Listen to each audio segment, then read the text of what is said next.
Hello students, आज की dictation number है 9 और 10। रामधारी भाग 1 की 80 वर्ड पर मिनट की स्पीड से डिक्टेशन लिखने के लिए तैयार हो जाएं। डिक्टेशन आपकी 3 सेकंड बाद स्टार्ट होगी। 3, 2, 1 स्टार्ट। सभापति महोदय, ये शब्द मेरे नहीं हैं बल्कि राष्ट्रपिता के हैं। जो लोग आज सरकार में बैठे हुए हैं, क्या वे अपने दिल में सोचेंगे कि यह देशद्रोह शब्द बालकों को अंग्रेजी पढ़ाने के लिए राष्ट्रपिता का कहा हुआ है। आज 54 वर्ष देश को स्वतंत्र हुए हो गए हैं, लेकिन राष्ट्रपिता की इस बात पर आज तक ध्यान नहीं दिया गया है। अंग्रेजी भाषा को पढ़ाना क्यों बंद नहीं किया गया और उसको दैनिक कार्यों में क्यों प्रयोग में लाया जाता है। मैं इस बात को कई बार इस सदन में कह चुका हूं और मैंने इस विधान परिषद की नियमावली में 1 वर्ष पहले एक संशोधन भी रखा था, लेकिन मेरा दुर्भाग्य है कि वह संशोधन वर्ष भर से इस सदन में प्रस्तुत नहीं हो सका। मेरी अपनी राय है कि कम से कम दैनिक कार्यों के लिए यदि सरकार अंग्रेजी भाषा पर बंधन लगा दे तो बहुत अच्छा हो और जो ये अनुशासनहीनता है वह भी समाप्त हो जाए। सभापति महोदय, जैसा कि मेरे मित्र ने कहा, लड़कों के माता पिता अंग्रेजी का प्रयोग करते हैं और उनके शिक्षक भी उसका प्रयोग करते हैं। फिर बालकों पर उसका प्रभाव क्यों नहीं पड़ेगा। मैं उनसे सहमत हूँ कि बालकों में नकल करने की आदत होती है। जैसा वे अपने बड़ों को करते देखते हैं वैसा ही वे करते हैं। अगर हम कोई बुरा काम करेंगे तो उसका प्रभाव बालकों पर अवश्य पड़ेगा। आप देखेंगे कि जिस मनोवृत्ति के माता पिता और शिक्षक होते हैं उसी प्रकार के बालक भी होते हैं। हम दूसरों को तो परामर्श दे देते हैं, लेकिन स्वयं उस पर अनुपालन नहीं करते। इसके साथ ही साथ हमको शिक्षा प्रणाली की ओर भी ध्यान देना है। शिक्षा के जिन तरीकों को आजकल अपनाया जा रहा है वे वास्तव में लाभकारी नहीं है।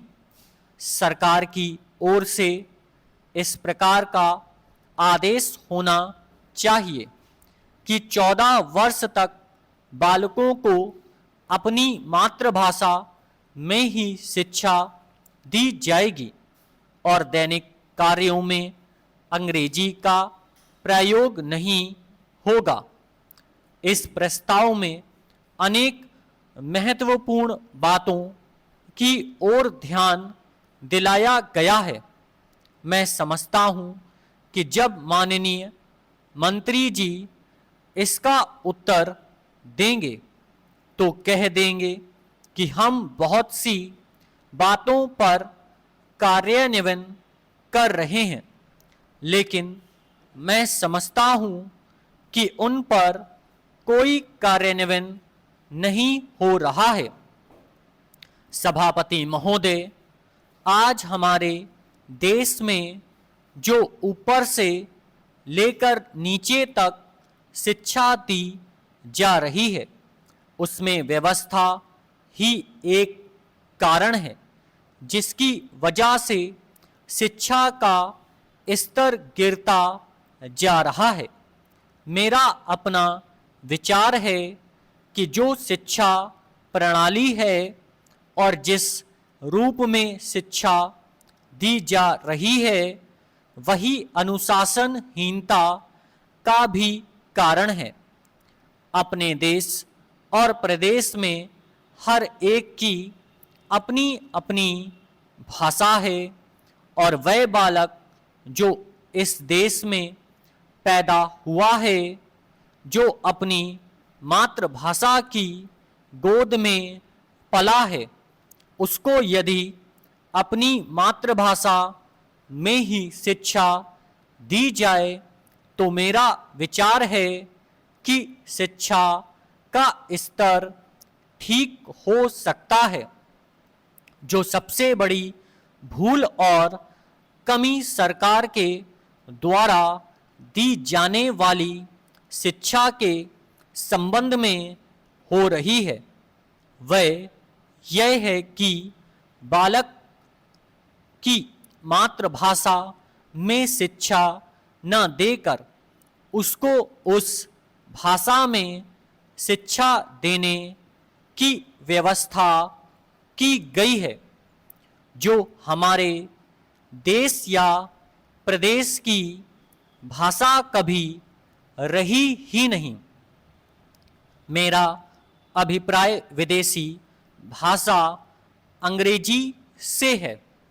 मैं यह मानकर चलता हूँ कि जब से यह भाषा इस देश में आई है, चाहे वह किसी कारण से आई हो, इसे आप भी और इस माननीय सदन के सदस्य भी जानते हैं कि उससे बुरे परिणाम ही निकले हैं।